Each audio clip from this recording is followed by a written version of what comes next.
ついでにマンホールの吉井殺しも一緒に報告したらどうなんです。私の手はもう弾きを握ってますぜ。壁の方に寄ってもらいましょうか。流れ果てない旅に出て、いつか忘れた東京の。旅へ出んのは私のわがままです。困って出しちゃってください。今日から東京無宿の手つってしゃれ込みますよ。男命は赤く散る。ああ、東京流れ物。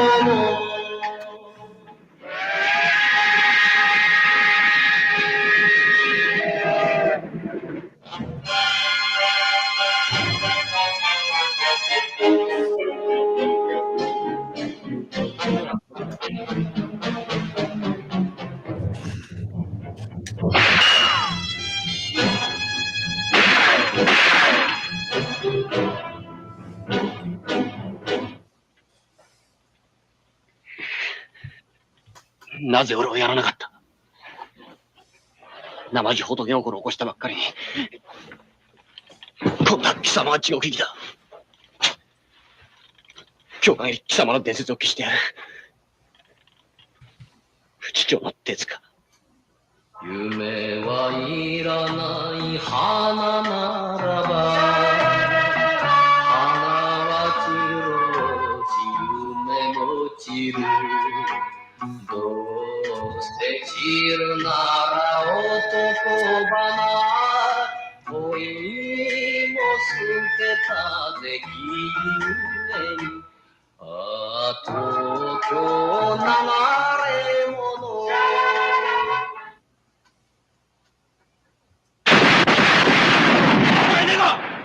それは大塚のところのさなかだ。不必要の鉄も男なら立派に出てきておるで勝負しろ。俺は一人で流れ物。明日も墓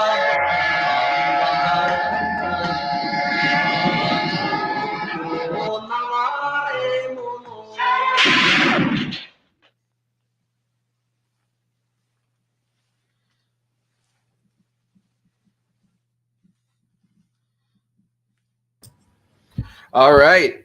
That trailer made about as much sense as the movie did, I think. It makes perfect sense. What are you talking about? Well, this is Movie Night Extravaganza, episode 87. We're talking about Seijun Suzuki's Tokyo Drifter, 1966, part of our long list of noir movies this month. This is the only Japanese neo-noir and kind of our first entry into neo-noir, I think, instead of just like this, the straight kind of first phase of the noir genre. But I'm Forrest Miller, and I'm going to introduce the panel right now. I don't quite know who this guy with glasses is over here. Andy, is that you? Yes, Moshi Moshi. It is indeed. I mean, what are you, like my Lois Lane to my Clark Kent now? Yeah, you take the glasses off. I was like, oh, it was Andy. No, I don't know. I wanted to make a glasses joke before you could. of some kind. I Good wanted to job. beat you to Good that. job. But it's Yeah. nice to actually see everybody for a time. And audience, I can see you. All right, we got Conan Neutron, Protonic Reversal host, Conan Neutron and the Secret Friends. You know, Movie Night Extravaganza co-host, but you already know that because you're watching right now. How's it going? Of all the things I mentioned, that's what you made sure to get in there, right? Yeah. Yeah, not his new album, Dangerous Nomenclature. No, I I had mentioned to plug that. the show. Just mention the show he's already on. Yeah. Protonic Reversal, Conan Neutron, The Secret Friends, Caterwall, future replacement for James Corden. You know, all the things. It would be so funny if we actually like manifested it. I'd love it. I think you mean awesome. Yeah, both. And joining us from Twitch right now, Kristina Oaks. I'm Kristina on Twitch. Just rated in here. Yes, I'm tired. I've been up since like 5 o'clock, and I did 12 hours. Yeah, I don't know how the fuck anyone can sit there and stream for 12 hours, but good on you. Props for that. People do it for 48. And yeah, that sounds terrible. I would not do that ever. And of course, Leslie, the Viper Lee, host of Struggle Session, well, co-host of Struggle Session, host of Culture on Callin, which I've been on before, and co-host pretty often on Katie Halper. Oh, You're muted. Thank you so much for having me. Here is an honor to be here. It's an honor to talk about this amazing, bizarre, wild movie. and I do want to add, he is the host because his co-host is not here. Yes, I am the host of Struggle Session. Jack Allison is the co-host. Technically, it's like the Will Smith, DJ Jazzy Jeff thing. I'm the rapper, he's the DJ, but we make it work. We come together. We talk about the intersection of pop culture and politics at patreon.com/struggle session and sesh.plus every week, 2 or 3 times. Yeah. Yeah, you're better at this whole plugging thing than I am at this point. Getting it all. That sounded like totally pro. Yeah. Yes. Oh, thank One you. day we'll reach that level. Yeah. Maybe. We'll see. But Some of us already are, but some of us don't do the plugs. So yeah, I get thrown into doing the plugs every time, even though you're way more professional with it. I don't know how that, maybe it has to be the boss, man. But yeah, so this is an interesting movie. Doing research into it, obviously the Tokyo Drifter pop song was kind of the catalyst for it, and it's a movie centered around a pop song, which I don't think is something that we've done talk through at any point on the show. Yeah, I mean, kind of put this movie a little bit into context. Seijun Suzuki was a B movie director, and he worked for a studio where he didn't set out to become a movie director. He just ended up accidentally becoming a movie director and cranking out like 3 to 4 films a year from the 50s into the 60s. I think you want to hear him explain it? He can. I have a clip of him explaining the story. Oh, okay. You got the origin story in Japanese. We'll just have Andy paraphrase all of the quotes for our audio listeners. 日活で、仕事を始めましたから。で、それはやはり、第一には生活のためですよね。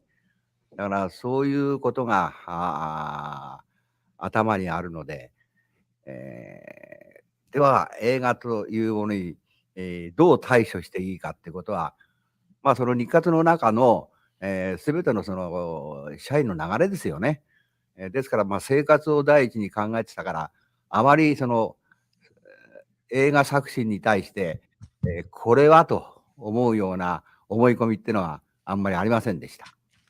いわゆる芸術を目指すか、いわゆる職人であるかっていうことですけれども、いわゆるプログラムピクチャーっていうのはの映画監督っていうのは、いわゆる娯楽映画を作るわけですからね。その与えられる台本自体がそんなに芸術的であるわけはないし、それからその芸術が生まれるっていうね、希望もありませんし、だからひたすらに取ってきたっていうのは、やはりいかに映画を面白く見せるかと、これが中心だったと思います。で、世の中にはなんて言いますかね、いわゆる社会性を持たなきゃいけないとか、人間性がこの映画にはないと言って批評家というのはそういうところで、まあけなすわけですけれどもね、まあそれはそれとして、私が狙ったのはいかに映画を面白くするか。See, I kind of love that. I kind of love how free of pretension that is, right? Like every other filmmaker you see a you know, any kind of like interview with, you know, a lot of times I feel like they're adding context and like artistic vision that isn't necessarily there, you know, in their own career, right? Like I'm like, as an illustrious filmmaker, someone who's kind of at the top of their game, like, you know, I want to, you know, change the world with my films. He's like, nah, I want to make movies that are entertaining and fun. And No, he's got it. It's beautiful. But the thing of it is, it's like he was someone who did have an artistic vision, and it put him at odds with the studio, and that's why we get a film like Tokyo Drifter, because this movie is not supposed to be weird; it's supposed to be straightforward. But he as Andrew mentioned, he made like 3 or 4 movies a year for year after year with this studio, and it was a real deal studio system. He was a B movie guy. That means he got X amount of money to make his movie. They picked they told him who was going to be in it, he was going to get 1 B plus player, 1 B plus girl, etc., etc. They told him everyone who was going to be in the film, what the script is going to be like, and he just had to shoot it. But he would shoot it in such a way that was weird and discordant and kind of off-putting, and the studio just kept getting more and more pissed at him, so they kept cutting the budget, which just made the film even more weird, which is why we get Tokyo Drifter, which just straight up has like scenes and missing because he did not have the money to film them. So the movie just cuts away in this kind of hallucinogenic state, because the studio was trying to make it more formal. They thought by punishing him, by taking away the money, would make him less weird, but it ended up making him more weird. So even though he was trying to make something just entertaining, you get this very strange, like artistic gangster movie that is also like a comedy and a musical. It's very interesting. yeah, And if you continue on from this, he did a couple years later, Branded to Kill, which is another phenomenal film that he did. That was an absolute flop, lost a ton of money, and they wouldn't pay him, so he sued for breach of contract and won, and then was blacklisted for 10 years. Yeah, and that movie is in black and white because the studio punished him for Tokyo Drifter, and it said, we're not gonna pay for you to make your next movie in color. Yeah, well, because Fight Elegy, which is the one that came after this, is also black and white too. Which, but and there's some interesting stories about Tokyo Drifter, in the sense of like the beginning is black and white, and watching it, you know, the first time, not knowing any of the backstory, it's like, why is this black and white? It turns out they had a bunch of monochrome film they wanted to like kind of just get rid of, so they decided to film the first scene in black and white, and they don't even, you know, but like once he sees the red, you know, the red on the ground, like it's cool, it's artistic, but you know, the fact that it's just you know, black and white film stock that's laying around was pretty funny. And also love the overexposure on the faces too. Like the hands are almost white and the faces are almost black in that scene. Everything's just so discordant. I love it. This is a fun movie to watch when you're like on shrooms or something. Yeah, I mean, I'd assume it would be, or it might just break your brain permanently. Yeah. No, I was just gonna say that it's also colorful, because like it does start off black and white, and then it gets more and more colorful as the film goes on, almost to where it gets to white at the end, where, you know, white is every color, and there's the background and him wearing white. Yeah, I mean, it's him wearing white and everyone else wearing black, which you know, kind of highlights the goodness, I think, of his character versus like the villainy and betrayal of everybody else. Which, I mean, I don't know if it was kind of intended to be plotted out that way, but it does come off just that way. Looks cool. Yeah.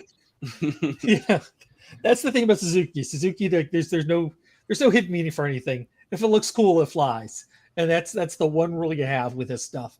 And like, this is a movie like, you know, where of 100 monkeys writing Shakespeare on a typewriter. You know, it's that. You know, the song that is based around is really catchy too. It's been stuck in my head for like 3 days. Oh God, it's never leaving your head, man. Yeah. It's gonna be like the SpongeBob's music. Yeah. Tokyo Nagare Mono. Oh, it's good. And he sings it like 3 or 4 times. I like a film that's not afraid to let the leading man sing a bit. Yeah, and his girlfriend sings it too at the beginning, and it's kind of the opening scene. Like, it's cool that like it's multiple characters kind of singing the song. It feels almost like a music video in some way. Yeah, Well, and I it's think- a classic maneuver. Sorry to break in and talk on the show, but go for it. it's a classic thing to have, like, your protagonist with a theme song, right? But then it's also the flexes. They don't usually sing their own themes. Yes.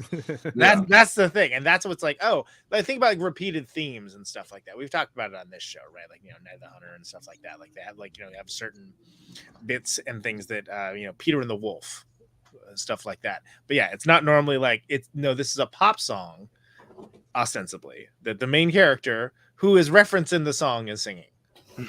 He's like, I am the Tokyo Drifter. Yeah, I like that scene too. It's just so straightforward when he's talking to Karata, and he's just like explaining to him, like, I'm gonna go out there and I'm gonna be the Tokyo Drifter, the drifter from Tokyo. Yeah, that one. The one everyone talks about. They're singing about it in the streets. Exactly. People talking about it more and more. Dancing in the streets. Which But, even weirder, a couple years beforehand, Suzuki did another film called Kento Wanderer, which I don't know. I couldn't find it, so I couldn't tell you more about it. I was gonna say, was it a guy named Kento that wandered? I think he's from the city of Kento. Oh, okay. And he's a wanderer. It would be cool if Tokyo Drifter and the Kento Wanderer met up somewhere. I don't know. I haven't seen crossover events of the century. There is a sequel. There is a sequel to Tokyo Drifter 2. Electric Boogaloo? No. The subtitle's even better. Still the drifting. sea is bright red as the color of love. Oh, that's the subtitle for it. That is the subtitle for the film. Audacious. I think that should be your next album title. It's too long. Band name's already a sentence long, man. I can't do it.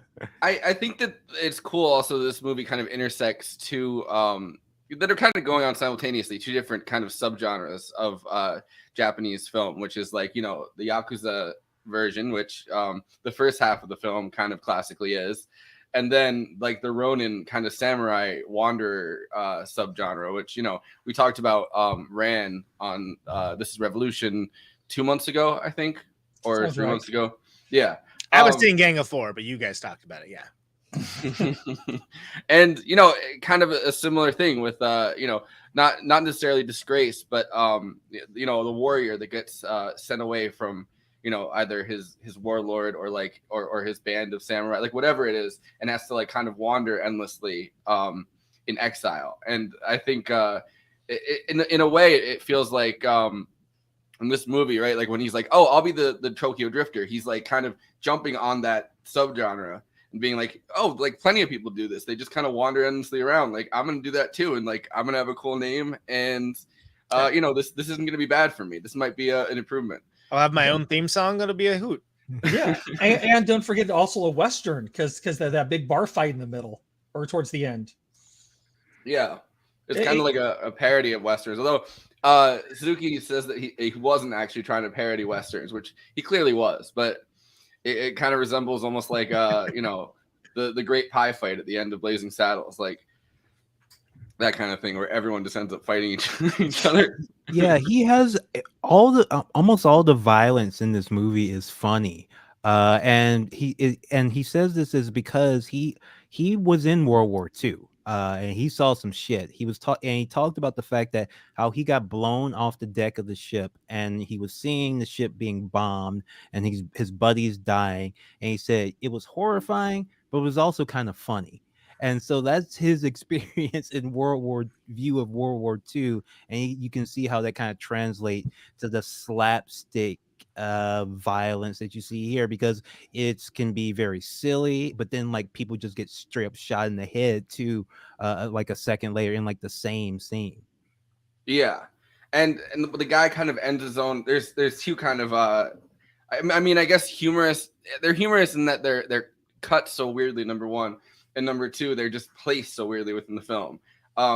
The first one, when the guy shoots himself in the head, Tatsu, the Viper, shoots himself in the head really fast, and it barely registers with you because it happens so fast, I think, and then kind of drops dead. And that's like one of those classic, like, oh, I've been defeated in battle, so I'm gonna commit seppuku. But then it's like, you know, the gun version of it, I guess.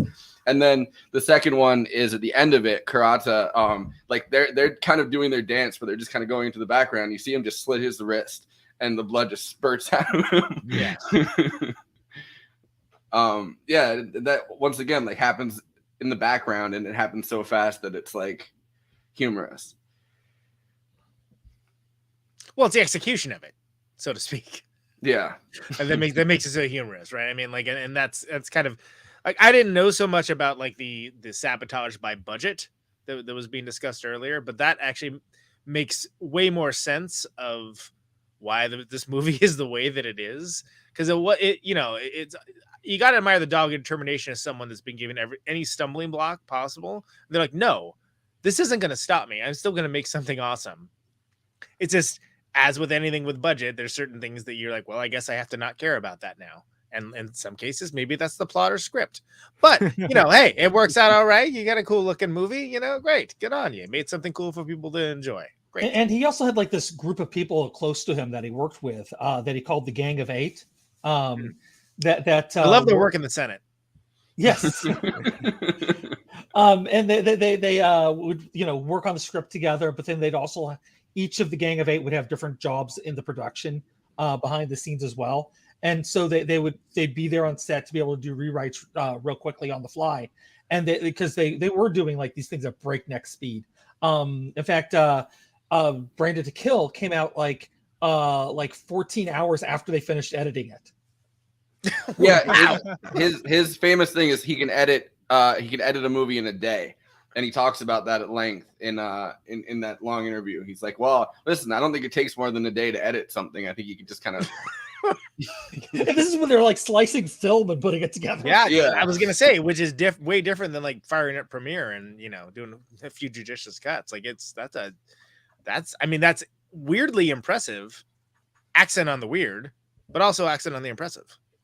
Well, I think it shows also, this studio system, because he had like money cut from his budgets more and more over time. Like it wasn't just, like they handed him a little bit of money. Like they doled out money based on how successful your movie was previously and like how big a celebrity you were and like how fast you could do the turnaround time and stuff. So he was pretty regularly given a tiny amount of money to make these movies with. And they're kind of viewing them more as which they did in Hollywood too, but like the B movie system is more of like, listen, we just have to get these movies out as fast as possible. Like it's like their equivalent of like the Roger Corman world or something, right? Where yeah, like, hey man, here's what we got. do your best. This is a clip I found on Criterion when they're talking about shooting it though, and the color. I don't know. I found it interesting. Criterion Bernie? Criterion. I gotta workshop that bit and actually get it like good. But yeah, I found this kind of interesting because it seems like everybody around him was more stressed than he was about his financial situation. But that might be a retrospective thing. I don't know.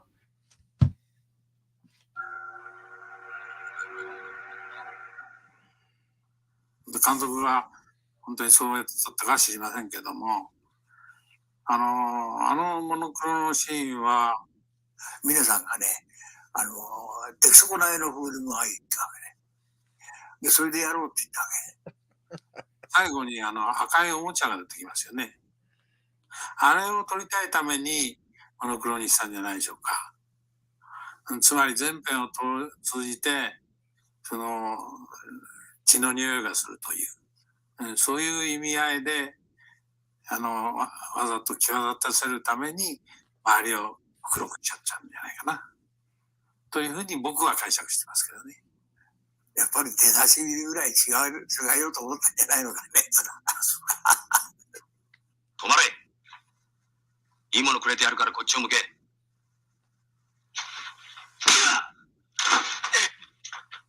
本当は殺しされて。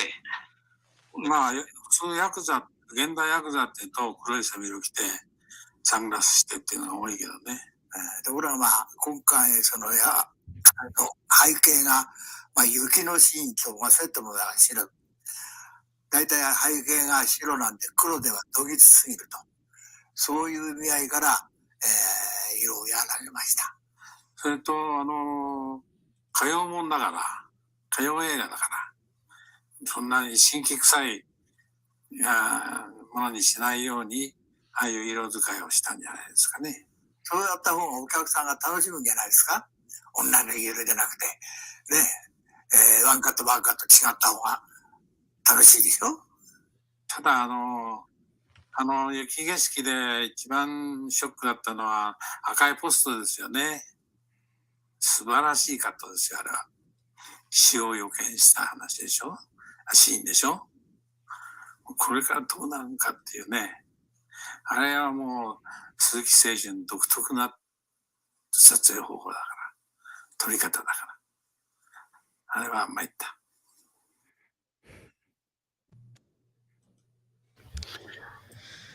I mean, it is extremely fun. Like, they're right about that. Like, waiting to see which color each scene is about to be and where they're going to return to is like definitely a really fun part of this movie. Yeah, it's such a lush movie, and a lot of these Japanese gangster movies are absolutely beautiful to watch. And a lot of the samurai films from this era, like the Pinky Violence era, people might have heard of the film Lady Snowblood. And I literally just watched that Saturday. Seriously, oh yeah, I kid you not. So, it was awesome. It's so good. It's AKA Kill Bill 1973. Yeah. Yes, exactly. And obviously, this is a film that influenced Quentin Tarantino a lot. They were just talking about the fashion, and obviously, Tarantino has seen this movie 100 times and loves it, and he's talked about it a lot. It's similar to Lady Snowblood and Lady Prisoner 701. All those movies are like these old B gangster movies.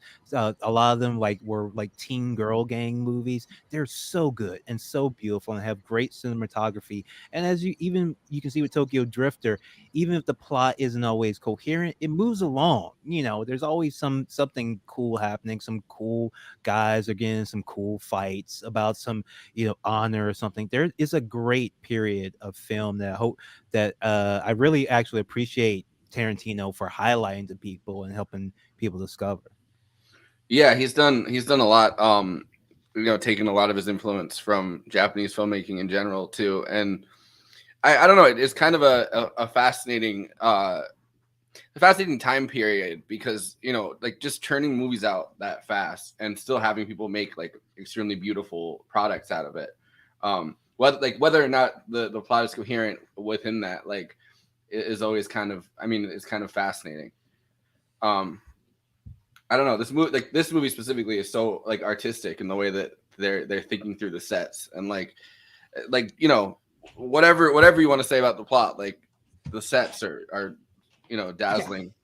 Yeah. Absolutely. I love those sets because like that bar that a lot of the scenes are taking place in, it starts off in this garish yellow, and then at the end of the movie, and the donut that's in the middle of the bar is yellow as well. The piano bar. I don't know why there's a giant donut in the middle of the room, but they got a giant donut. We would just go with it. And then I love the fact that it's like blood red in the last scene, and then after he kills the last guy, the red just drops out immediately. It's amazing. Everything about this movie just like he does it all because it's cool, not because it means anything, and but it still looks beautiful, and you want to assign meaning to it. Like remember in Ran, I brought up how yellow meant treachery, which is why Kurosawa specifically chose yellow for that particular sun. In this movie, like, it's yellow because it's yellow, man. It's cool. And there's some treacherous shit going on. Having talked through Rand to the level that we did for as many hours as we did on that on that show, and like having to like learn color theory and everything, my brain was like assigning meaning to things in this movie, and then to find out like, oh no, it doesn't mean anything, like it just was kind of like a mind fuck.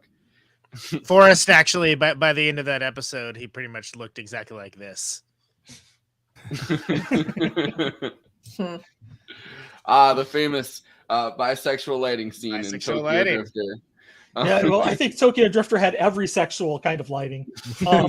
Exactly. Pansexual lighting is I think that, you know, the noir elements to it obviously had the Yakuza version of it, right? Like, I mean, and kind of his wandering around the city. Like, there's a lot of really cool shots of like you know, the bar insignia, and like and that's kind of a classic, I think, noir thing, to like kind of have a guy just like wandering around and then have the, you know, like all of the lights and stuff of the city kind of following with him. And they did that pretty you know, pretty cool. I don't think we've seen that really in a noir movie yet that we've covered for this watch through. But yeah, this movie had it in spades. Sam Spades, actually. Yeah. No, I mean, I think it's notable. And again, for those not familiar with the series, this month is movie Noir Extravaganza, and we're like examining all of the various noirs and neo-noirs and whatnot, and we're doing so in sequential order, like as far as like we started from like one of the earliest ones we're going to cover, and we're ending with one of the latest ones we're going to cover. And it's interesting to see the things we identify with the genre sort of appear. Yeah, and if you've actually watched more Japanese noir, like this one kind of fits. It starts off very similar to American noir, and then slowly becomes more crime story, like heist movies and that kind of stuff. Yeah, but centered around the Yakuza and or revenge stories or whatnot. And they're very like predating what the 70s cinema ended up doing, but like, right, you know, but you know, this movie's after that transition, but you can still see like the noirish elements, because, you know, there's so much that makes a noir. Yeah, and you know, we're trying to figure out some of what those tropes are, but they kind of are more and more elusive as you kind of go through and do this kind of watch through, I think. But it's kind of fascinating. This movie kind of over time becomes less of a noir movie, or less of a you know, a crime movie, and transitions into like a classic, like you know, Ronin story, I'd say. And you know, getting into all of those Ronin related hijinks where you're going into, you know, you're fighting the southern group and the northern group, and you know, people are just kind of like, hey, I need your help, and like, well, I'm a man of honor, so I can't just you know, I just can't let a bunch of people die, so I guess I'll just get involved in this fight. You know, I think that's kind of a classic setup for stuff. I feel like this movie kind of like, maybe you didn't care about the characters as much as you might in other movies, but like there's definitely like a, you know, dynamics, I think, that made this kind of fascinating. Like I think it's interesting that they were all going straight, and like the central theme of the movie is that, like, you know, he's suddenly like, there's suddenly a Yakuza gang who are like, you know what, we're gonna be straight from here on out, and like it's kind of a hilarious starting point. Absolutely. I also like how this kind of like it's about, you know, it's more about the coolness of the character rather than anything else. I mean, like, does he? Yeah, that's like that's a central theme. Yeah, it's no, like, he's just cool. Yeah, you just join. And if you go and watch, like, say Hong Kong films, like Hong Kong action flicks, Chow Yun Fat movies are a lot like that too, where you know, does he grow throughout the course of the film? No, but he's just a badass, and you just want to watch it from start to end. Yeah. But exactly. They also kind of undermine that in certain scenes. Like the funniest, I think, is when they trap him and he runs in to rescue Yoshi or whatever, or thinking he's going to rescue Yoshi, but then the body drops right in front of him. He runs in and he chases the guy, and then they pull out the drawbridge. He just hits the fucking ground. That's like, I think that's a really, because I was just like, what the fuck? Well, he runs in with that determined purpose, like, I'm gonna save this guy, I'm gonna, like, you know, take on everybody single-handed, and they just pull up a fucking drawbridge on the set. And you know, if they had the budget, if they had the budget, they have him like running in midair and realize that there's nothing below him and then falls. Oh, yeah, he does it, and he lands in the Looney Tunes. He lands in the Looney Tunes like this style. Exactly. I think the whole underset in that whole part of it, right, in the club, where you know, you can actually see the people still dancing in the club while all this is going on, was really cool.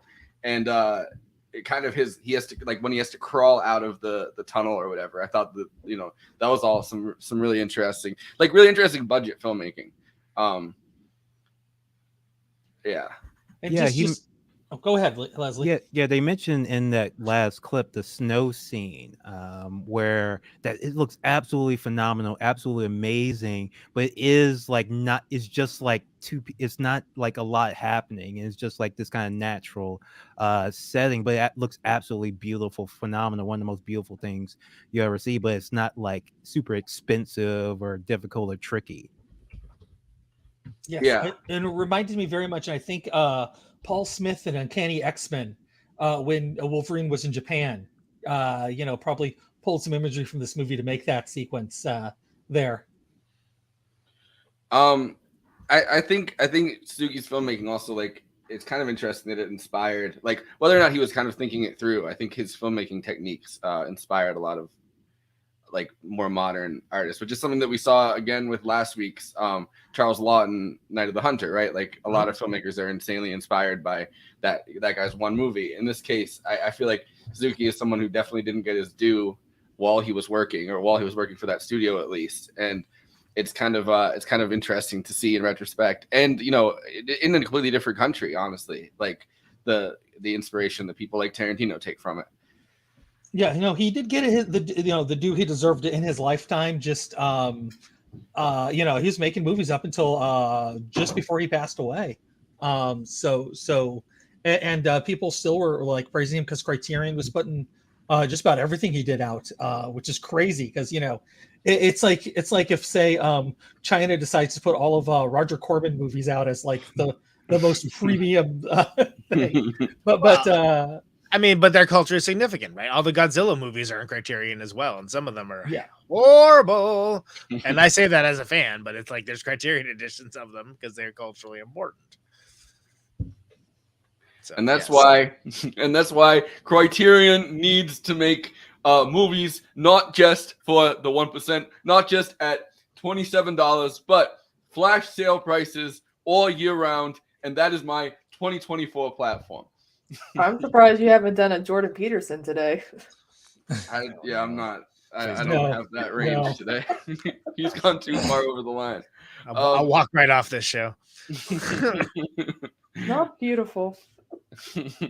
But yeah, I think cultural significance, right, isn't necessarily artistic coherence all the time. But right? the thing is, though, is like I don't think he would outside of influencing a few people like the director of Dead or Alive in Japan. Like I don't see him having as major influence inside Japan as he did outside Japan, because like I've heard stories of like the Marvel bullpen in the 70s, people like going to see midnight showings of this movie and finding copies of like Lone Wolf and Cub with didn't have any English translation. It's just this Japanese book, and they're just looking at the pictures,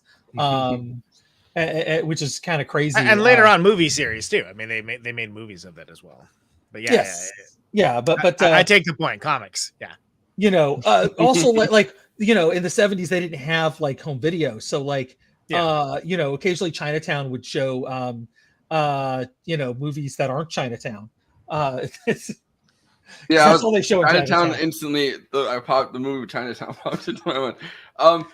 Since Leslie only has an hour, do you want to do the Letterboxd one-liners now, early, or sure? Leslie, do you want the experience the majesty of the Letterboxd one-liners? Oh, let's go. All right, so Letterboxd, of course, is a social media site. It's a place for film lovers to talk at, with, and to each other about the films they love, the films they don't love, the films they were baffled by, the films that were weirdly horny to or about. And, of course, those are best expressed as a one-liner review. People working on their tight five, being on the internet, as people do. And these are the one-liners for Tokyo Drifter. Forrest, take it away. The slaps were immaculate. Yes, I was like thinking about this time watching just how great the Foley artist was in this. Oh yeah, beautiful sound design, great slaps. I absolutely loved it. It reminded me a lot of the Batman 60s show, a lot of the fighting, and that's a compliment. I mean, as a compliment. No, the slap. Cowboy Bebop took this shit and ran with it. I agree. Yeah. Thank you, Tristana. Tokyo Drifter budget. Production design, $15 million. Theme song, $5 million. Literally everything else, $20. Hell yeah. Mhm. Worth it. Yes. I mean, it ends up being the song that people, that like they want to promote. Like it makes sense to.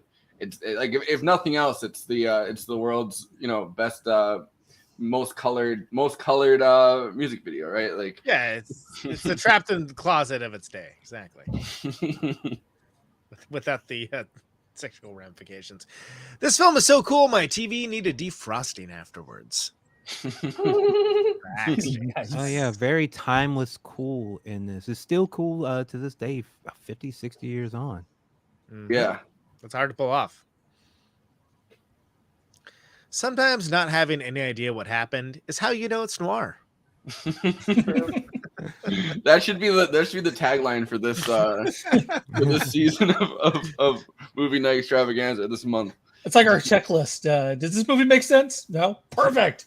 Yeah. I will say one thing. There's no mystery in this, really, and I think that does take a few points off it from being, a noir. I would give this like a, it's not. It could be. It's almost perfect movie, but there's no real mystery. It's just like kind of the same thing happening to this guy over and over again until he gets into his thick skull that there is no loyalty among yakuza.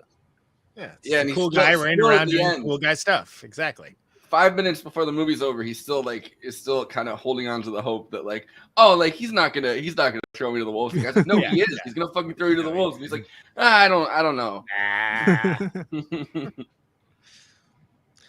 Easily the best Fast and Furious movie. Okay, well, see, a lot of people are making this mistake. This is Tokyo Drifter, not Fast and Furious Tokyo Drift.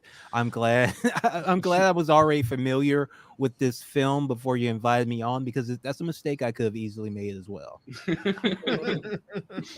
There's a lot of car racing, I think, in this. I don't think there were any noir elements, but there was a lot of racing. More trains than That actually is one thing missing. There could have been a few more like car chases or bike chases. With what budget? Yes, exactly. That's a problem. Man, that's super cool car though. I mean, look at that paint job. It had like a rainbow down one side, checks down the other. Like, man, that was stylish. Also, like they had to make sure that the shootout scene, as you see behind you, they're not on the train for that. The train's kind of just coming around in the background. Yeah. And they're not fighting on the train itself. And awesome green screen, by the way. Awesome use of green screen on that train scene. I thought it was wonderful. Yeah. Basically incoherent, but who cares? It's cool as fuck. True. I guess the star they took off was for coherence. Yeah, apparently. I don't know. Supremely cool movie. Dude has his own walk-up music. Yes. Facts. And sometimes he sings it, and sometimes a narrator sings it, and sometimes his girlfriend sings it. Sometimes he whistles it. Yeah, when you think he's dead and he starts whistling it, that was sick. Yeah, and it's his own fucking theme song. He could have whistled any song, and he's like, the one. I'm still here, bitch. Yeah, Luke Skywalker never did that. He never sat there start whistling the Star Wars thing. Boring but cool, like a Honda from the 80s.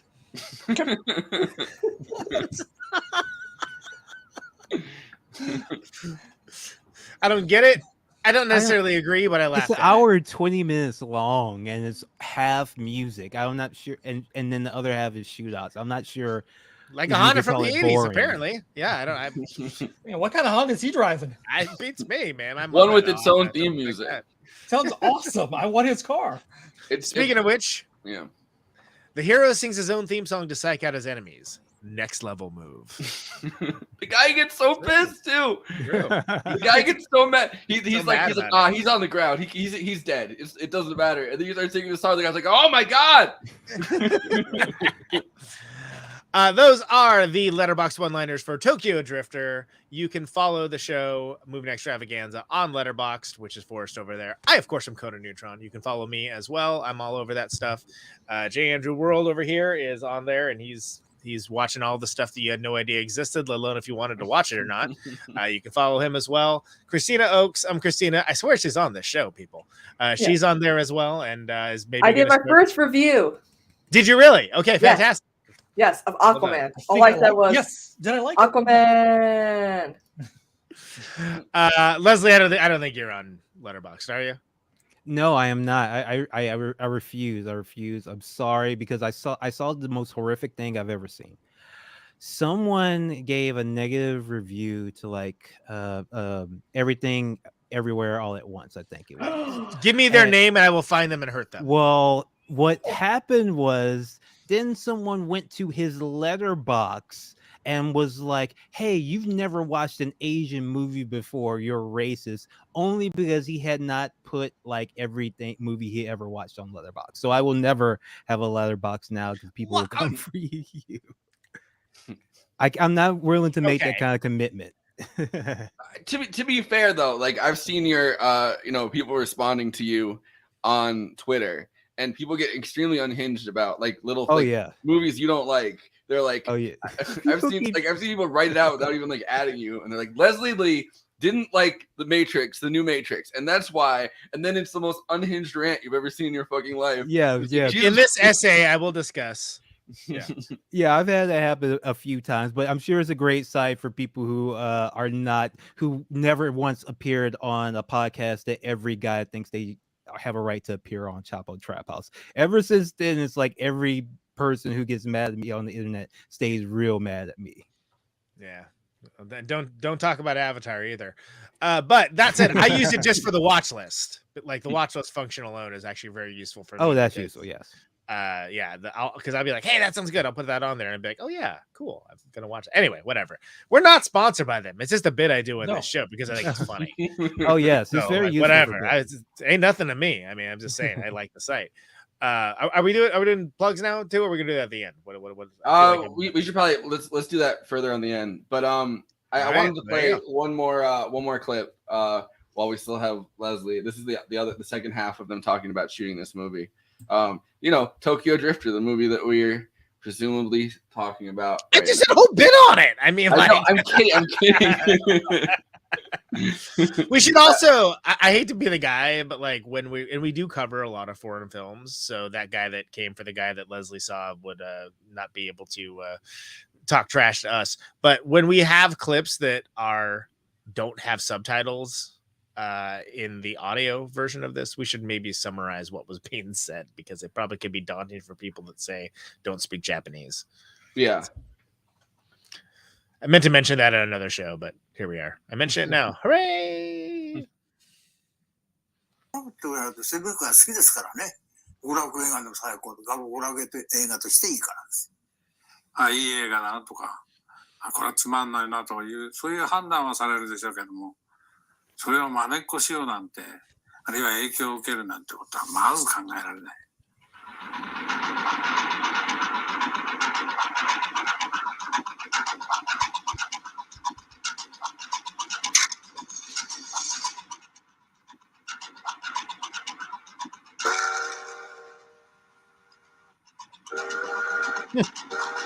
Yes, the grease tree. I love it. Yeah.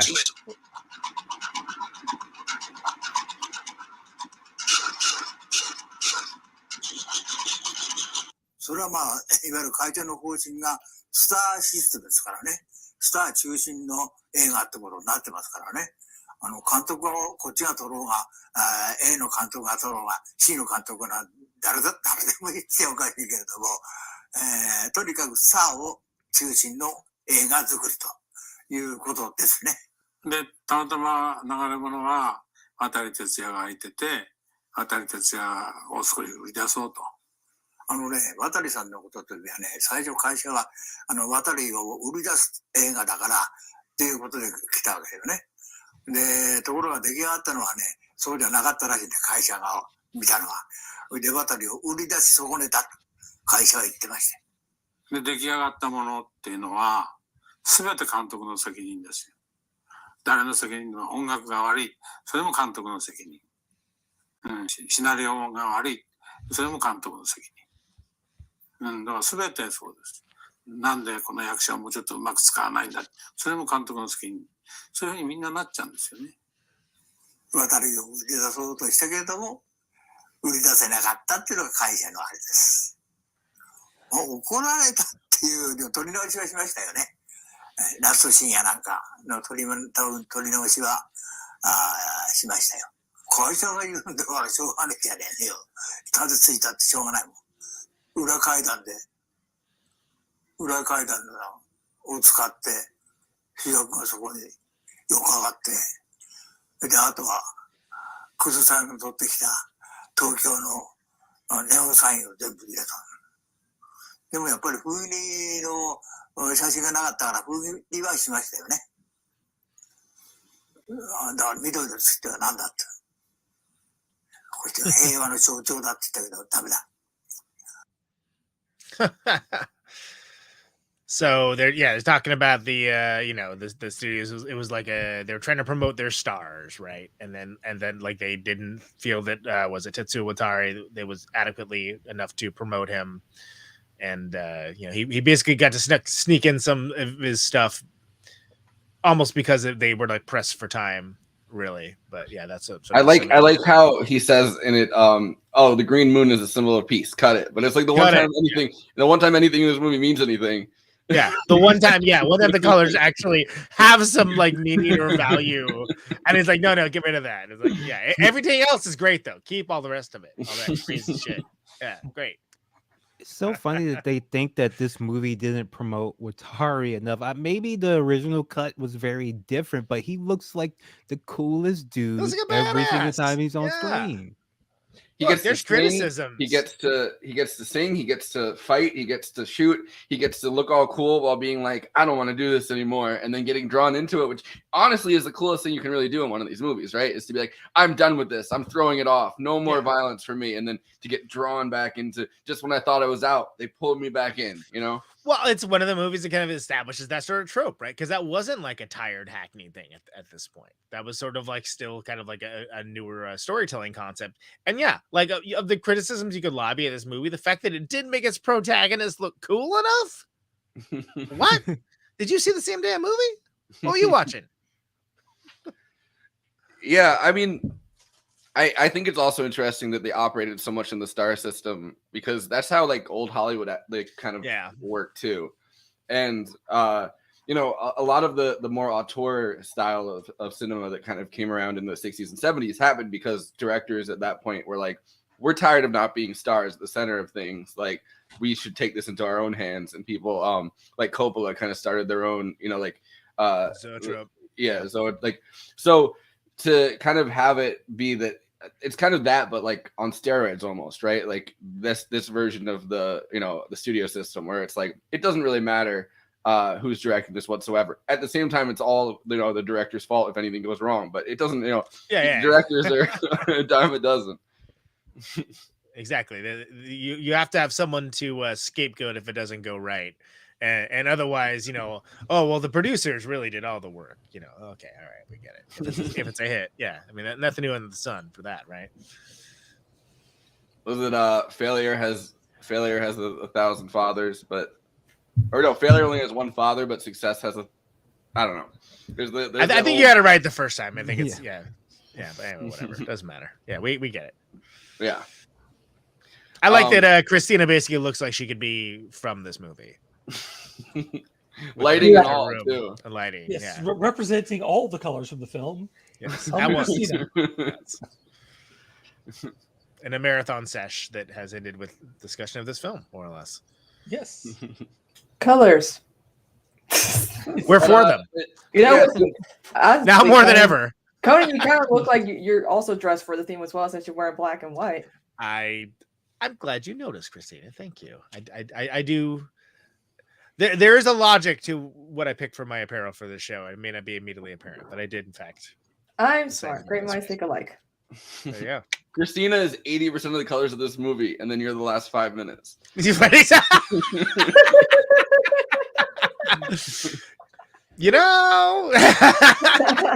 Meanwhile, I'm just happy to see everybody.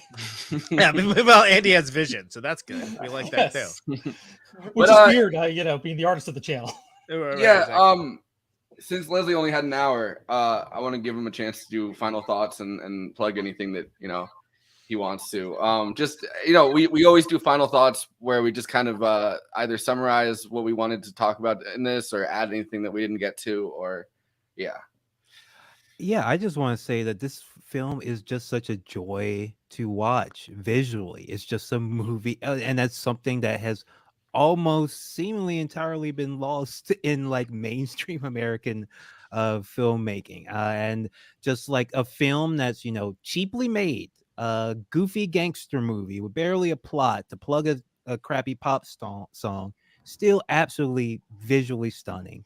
And with uses all these strange techniques to create this really surreal movie that's like half gangster movie, half musical, like it borrows from like West Side Story and stuff in a lot of the scenes in this. And it's just, it has so much going for it. I can see why people like Tarantino found it very inspirational, and I hope people check it out and check out more of this era of Japanese filmmaking. All right. Thanks so much for coming on. For once that we actually get somebody out of here at the time that they. Yeah. Well, thank you. It may be a first. Yeah. Thanks so much for coming on, man. It was great. Come on again. Thank you so much for having me. You can find me at patreon.com/struggle session or sesh.plus. All right. Thanks so much. Thank you. But yeah, I have the editing in a day clip, and I would love to see some of that, because that, to me, that's like almost like burying the lead on some of this. It's like he had this stuff how much, like back then, again, on the machines, right? On the machines. Yeah. I also think I can't see this without thinking about that Wojak meme that is just the two guys pointing to something and they're like, I don't know if you guys have ever seen that one, but that's what that guy's face looks like to me.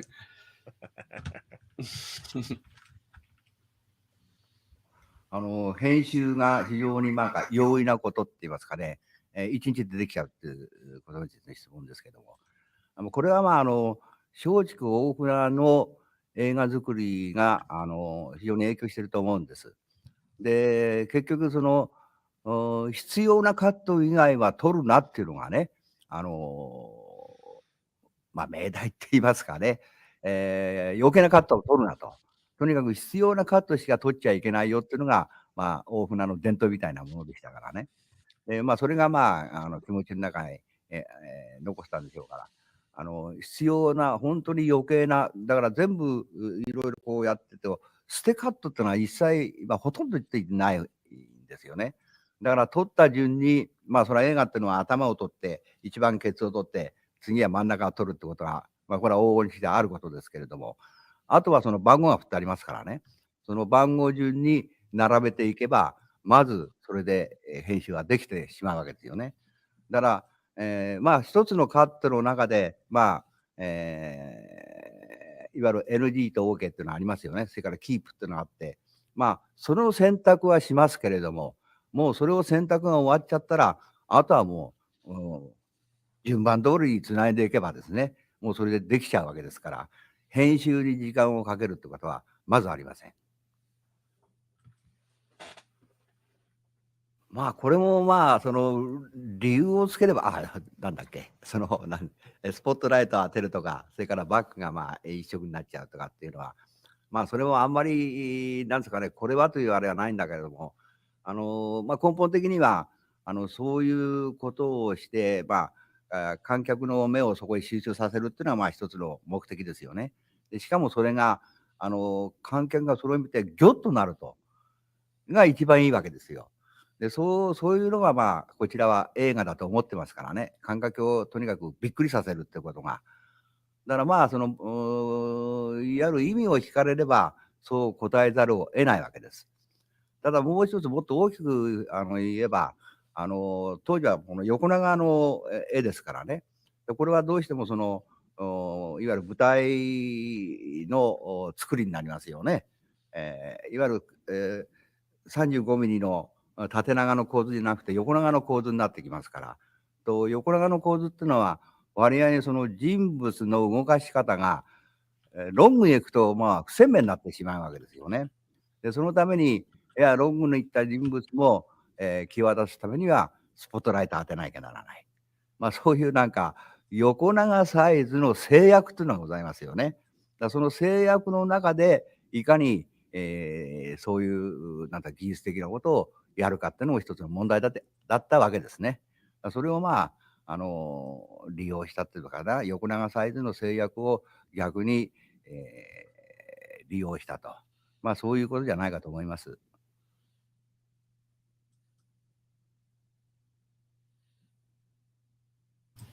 Yeah, so it's like an extremely technical style of filmmaking. Of course, you know, being able to kind of just line it up and edit it in a day, just kind of getting it done. It kind of feels more technical than it does artistic, and which is like there is a long-standing thing about filmmakers a lot of times in the older Hollywood system, seeing themselves more as technicians, I think, than creative artists, and he's very much in that mold.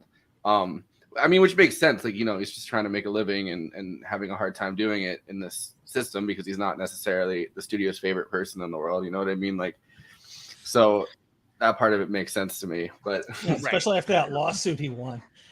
Was he able to keep working for them after that lawsuit? He didn't work for that studio ever again after that lawsuit, and then was blacklisted for 10 years. So, wow. Okay. Well, there you go. Yeah. There's this big hole, and then at the end of the 70s and into the 80s, he really didn't do much. Like his output was slowed a lot. But he still put out a few movies. I know one that I really want to see, like one of his later films, is Pistol Opera, which is supposed to be the sequel to Branded to Kill. And Branded to Kill's fun. Like it's, if you think this movie's weird, it doesn't make sense, wait till you get to Branded to Kill. And they do it in black and white. Lots of butterflies are everywhere. Like where this movie had color, that movie has butterflies. Yeah, it seems like they ask him the most about Branded to Kill in these interviews. Like they have the most questions about the filmmaking process of that. It is a strange film because it's full of like sex, violence, and rice sniffing. The main character just likes to sniff rice. Old rice sniffer over there. Yeah, He's just like something about boiling water he really enjoys. Sure, I'm not one to kink shame, whatever. No, it's a very strange film. And because of the style of Suzuki, it makes the weirdness of everything be even stranger, because the whole crux of the film is he's the number 3 assassin trying to become the number 1 assassin, and because of a butterfly he misses his hit, and now all the Yakuza's after to kill him. It's like the sun was in my eyes excuse, but more stylish. Yes. But there's butterflies throughout the film, and it really it makes you wonder like I heard that movie is brought to you by Big Butterfly. Yeah. Butterfly effect. They have to overtake the moth lobby, so exactly. There you go. No, another thing that I think is really interesting. It feels like the Yakuza crime kind of genre, right? Because like it's kind of well trodden, I guess. Even in those interviews, they're like, oh well, they always wear the black suits and the sunglasses, and we wanted to make sure that in our movie characters wore other like brighter color, like so those tropes are well enough established. I feel like they didn't get established to that degree, here with mafia movies and stuff until way later, like starting with like The Godfather, which was like. I mean, that's obviously not the first movie that handled the mafia, but it was the first movie to that extent that kind of did it, like an explain it, right? Like it was kind of the Hays Code too that kind of prevented it, right? Yeah, but so I kind of find it fascinating that way before they had that kind of, because for a long time after The Sopranos came out, they had like direct to DVD mafia movies that they were just making for the longest fucking time, and this is kind of like that in a way. And they'd always get like 1 or 2 guys from The Sopranos in it. Yeah, but this is kind of like that, but like the Yakuza version, like the B movie. I mean, this movie is artistically brilliant. Those movies are never artistically brilliant. Those movies are always This bad. movie's not supposed but- to be artistically brilliant. That's the thing. That's what's amazing about it. Yeah.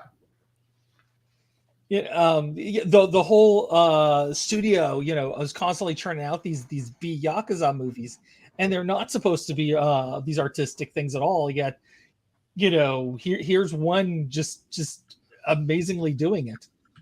I have to imagine like the cast of Sopranos or something, like, because they always have like one or two of them in those movies, like those straight to DVD movies. They're wearing like bright like orange and like blue suits. Right. That's their whole thing. I must be loyal to my capo. Hey, you got something on my bright blue suit over here. Yeah, well, I also like that that Stargate is actually in the same universe as The Sopranos. The one episode of Stargate Atlantis to actually watch is that one too, which is amazing. It's like the second to last episode of the series, and it's set on Earth. And for some reason, two guys from The Sopranos are just there in Vegas, just hanging out, doing their thing, and they're telling hanging out in stories, Vegas over here, and they're making reference to Stargate. The Sopranos. It's great. It's wild. Well, Curb Your Enthusiasm exists for some reason in the world of The Sopranos, but they're watching HBO. Junior Soprano watches HBO, and Curb Your Enthusiasm is on that one scene, which means that HBO exists, which is what The Sopranos were on, minus The Sopranos, which is just not as good an HBO, I don't think. Oh no, it can't be. I wouldn't have signed up for HBO Max in that case. But do we want to do an after party tonight? I'm down for either way. I'm down to either wait for Friday or when we do Memento. Or... I think it's only going to be the two of us, Forrest. Yeah, I'm spent, man. I'm like, I'm not like Kristina Subathon spent, but I'm spent. So yeah, probably not. The heart is willing, the body is weak. Yeah. How many subs did you get? Did you get like any Italian subs? Any? I got like a foot long. Anyway, or I managed to get like 73, so like total of 73 so far. So that's good. I gained like 10 subs. So yay! Great. I was stuck at 69 all day. Nice. Yeah. But while we're talking about subs, oh sorry, we done? No, I'm good. I was just gonna say, Andy, we did the letterbox one-liners early. So did you want to run through your? Yeah, let me. Yes, absolutely. If you're watching us right now on Twitch, since we've been talking about Twitch, and you want to become a sub, you can subscribe if you're able to. Now, if you happen to be one of those chaps out there with a Amazon Prime account, you can subscribe for free, and that helps us out. And we thank you so much for that. Either way, thank you.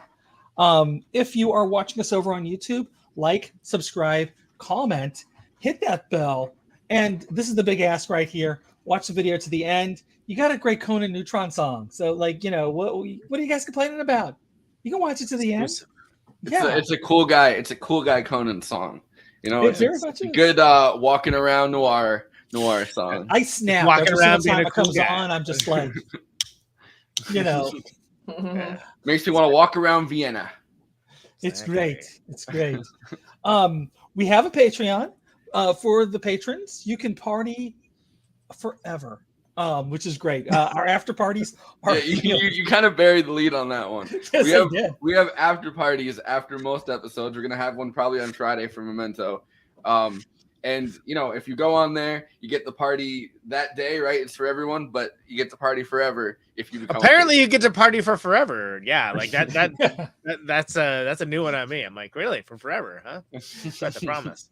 Yeah, no, but as long as you're a patron, you can party on. And we do have more things that are going to be coming soon on Patreon, so stay tuned there.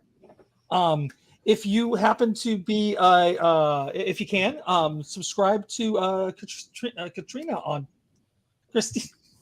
Katrina.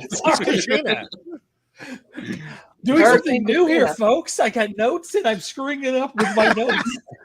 I'm Katrina. It's a hurricane over there on Twitch. I don't know. Yeah. We just destroyed New Orleans again, just like it's 2005. Destroyed New Orleans like it's 2005. And George Bush still doesn't care about black people. It's crazy. Yeah. But yeah, do all the Twitch things with Kristina. Or Katrina, take your pick. They're all good. Hey. And she also has a Patreon, so hit her up over on her Patreon too. Yep, I'm Kristina. Everything's on Kristina. I even do the Tic Tac as the Gen Z does. I've been doing a lot of Johnny Depp Tic Amber Tac, Heard stuff. Your breath is clear Yeah. on the Tic Tac. Yes. I thought we were saving that joke for the mementos. Oh, coming up next episode, Mementos, the Fresh Maker. Oh, You know, the fresh maker is my mafia name. He's over there. His breath is so fucking fresh. Oh, we're in trouble now. They're bringing in the Fresh Maker. We gotta take it on the land, boys. and It's so minty over here. the good news is, while you're on the lamb from the Fresh Maker, you can listen to Protonic Reversal. Yeah, there we go. So bringing it back to the plugs. Who we got this week on Protonic Reversal? Stephen DePace Flipper. So Nice. This is a reschedule from before. But yeah, if you're remotely into the world of punk rock, it should be a great one. I'm very excited to do this one. Flipper's a fantastic band, and it's been a long time coming. So All right. Also check out Conan's album Dangerous Nomenclature. yes, neutronfriends.bandcamp.com. Go get it. Yeah, Nice. and their music video is coming soon, which is exciting. Yes, maybe as early as next week. More on that soon. Yeah, well, whenever. But, just teasing it. Get people excited. Exactly. Get people and, excited like the fucking fresh maker does. Like the Fresh Maker over there. After you support us on Patreon and Kristina and Katrina, you can always support... You can always support Protonic Reversal also on Patreon, because that really after you've already spent all your money in the thousands of other things mentioned earlier in those plugs, if you have anything left over, Mr. Pennybags, throw it my way. Yes. By the way, I like the idea of you have I'm Kristina, but then you have Ann Katrina, like with two D's. And that's either her alter ego or her biggest rival. One of these. That's her biggest rival, and they're both covering the Johnny Depp Amber Heard thing. But she walked out today, y'all. But Ann Katrina is on the side of Amber Heard and is like an Amber Heard and has the opposite color scheme for whatever you have. Yeah, this one's like blue on one side, purple on the other. Yeah. No, I like this. But it's the opposite. You walked out right after the judge was like, "Hey, go sit next to your lawyer," and she was like, "No," and walked out. And I'm like, but Ann Katrina thought it was a boss lady move. Hashtag girl boss. Yeah. and Katrina, actually raises money for Amber Heard. She's like, she sends all the. She's best friends with Eve Fartlow. Yeah, they have a mutual Twitter presence. It's actually just Eve Fartlow's secret account. I The think we're burner just account, the one where you're allowed to respond to her tweets and not just quote tweet her. I think we're actually doing the after party right now in the middle of the plugs. Yeah. I think it's happening. Although I think you can find amazing content like that. Hours and of you can content party like for that. forever, apparently. And party forever at patreon.com/movie night extra. I don't want to give you guys too much right now because you go over there, it's a blast. It's your party for forever. A blast like the Fresh Maker. It's a blast like you would get from the Fresh Maker. The Fresh Maker's over there holding court. It's a whole scene. In my minty. But yeah, so I want to hear from Andy about his final thoughts on this first, because this is his choice, his critic's choice top pick. Yeah, I know. When we were doing this, I absolutely love Japanese noir in general, and I think this is a movie that kind of sums up like because Japanese noir starts from a very similar place to where noir was at the in the 1940s, and then takes this detour and from it becoming closer to honestly a Hong Kong action flicks. I mean like that's like there's a straight line from film noir to Hong Kong action flicks through Japan. And if you go through enough of them, you can actually start to see this weird evolution. And Suzuki is probably my second favorite Japanese director. Right after Akira Kurosawa, which Akira Kurosawa does everything on purpose, and Suzuki just like he doesn't even storyboard his shots, which is amazing too. If you think about that. It really fucked me up to have talked about Rand for as long as we did in that episode, and then to watch this movie and be like, oh, there's got to be like this deep like analysis behind everything, and then to hear him be like, no, I just wanted to have fun. I just wanted the audience to have a good time and entertain them, and it was like, all right, well, my brain's broken now. I mean, the fact that like Akira Kurosawa spent 10 years on Rand, going blind, painting storyboards for that movie, and here's this other director who just basically like throws it together in a weekend and comes out with almost like the same spectacular use of color. It just blows my mind for no reason at all. Yeah, it's just because it looks cool. I mean, that's the only reason to do stuff, I guess, sometimes. Yellow means betrayal, and it's important that everyone knows that. Yellow is also a cool color for a club. Yeah, no, because I did spend a lot of time on Rand just discussing like the meanings, and specifically the meanings in Japan of the colors, because like, different cultures have different meanings for colors. So it's a big internet. There's spaces for everyone. It's great. Yeah, and I also just love like the little things, like the getting the seal, which goes back to like one of the most common things where you see the seals from is on Japanese prints. People who'd owned them would like write their comments about the print on the print and then stamp their seal on it. So as it goes through hundreds of years, like people would have like basically Twitter wars on this piece of artwork that they bought. It's amazing. I was gonna say we call that Twitter now. That was my joke, but yeah, it's fine.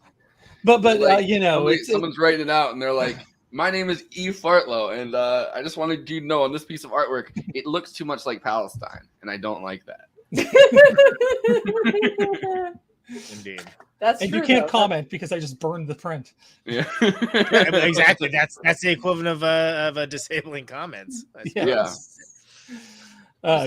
but you no, burned like this 200-year-old Thank you, Seth print. Rogen, for giving her that nickname. Yes, best thing Seth Rogen ever did. Yeah. Oh, come on now. Let's not. I don't know. Don't feel like you got a free pass for everything now. All right, you done, or is there more? I think that's pretty much it. Okay. I feel like I get hit by a train over here. Yeah, Kristina, going around this circle or this square. Final thoughts. This was a very unique film. As someone who loves colors and cinematography, I just couldn't believe how aesthetically beautiful this film was, and the fact that I'm kind of dressed appropriately for Conan and myself are. But then again, he and we kind of follow the theme of films when we dress up for the most part.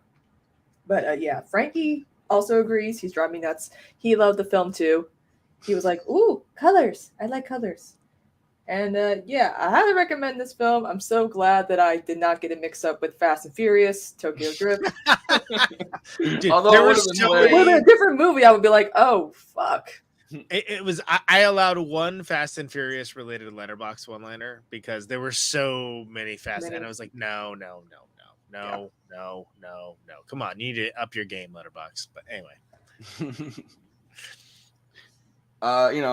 too much, too color is the nice. Well done. But Conan, let's hear some final thoughts. Cool cinematography. I tend to like it more now that I know like a little bit more about it and like what the things about it. Some of the decisions make more sense, and the things that do not make any sense at all, in fact, make more sense. Undeniably cool, cool movie, and I use my words very carefully when I say that. So cool movie, and you explores a side of noir that may not be the thing that people first think of, but also as utilized many times over in other mediums to evoke similar feel. And there's something to be said for that. All right. My final thoughts are: I owe you for saving me, bro, but I hate guys with no sense of duty.